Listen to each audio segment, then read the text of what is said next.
వల్ల చలి బాగా పెడుతుంది. కొద్దిగా టీ పెట్టి అమ్మ, వేడి వేడిగా ఉండాలి. తాగితే నోరు కాలిపోవాలి. అలా పెట్టి అమ్మ నాకు.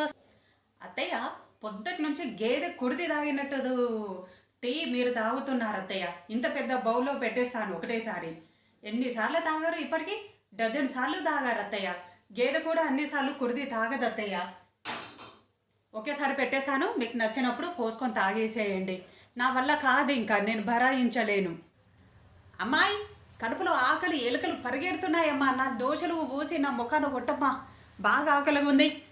ఎక్సర్సైజ్ స్టార్ట్ చేయాలి తిన్నది అరగడానికి. త్వరగా టైం అయిపోతుంది, పోసివ్వు.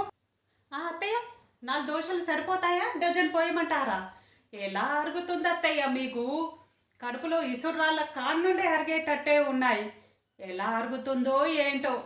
మాకైతేనా ఏది తిన్నా అరిగి చావట్లేదు అత్తయ్య. ఏమండి మీ అమ్మగారికి చెప్పండి, మీ అమ్మగారి చుట్టూ చేయలేక నా అవతారం ఎలా తయారయ్యిందో. కొంచెమన్నా తినడం, కూర్చోవడం అంతే. తిన్నది అరిగించుకోవడానికి సైక్లింగ్ చేయడం మీ అమ్మగారి పని. నా వల్ల కాదు బాబోయ్, నా వల్ల అయితే కాదు. ఏం పని చేతనైతుంది కోడలి పిల్ల నీకు? ఏ పని చేత కాదు. మొగుడితో ఈకలు పక్కపక్కలు అయితే చేతనైతుంది. మా రోజుల్లో అయితే అత్తగారి చుట్టే తిరిగేవాళ్ళం. కానీ మీరు ఇప్పుడు మొగని చుట్టే తిరుగుతున్నారు, అత్తని పక్కన పడేసి.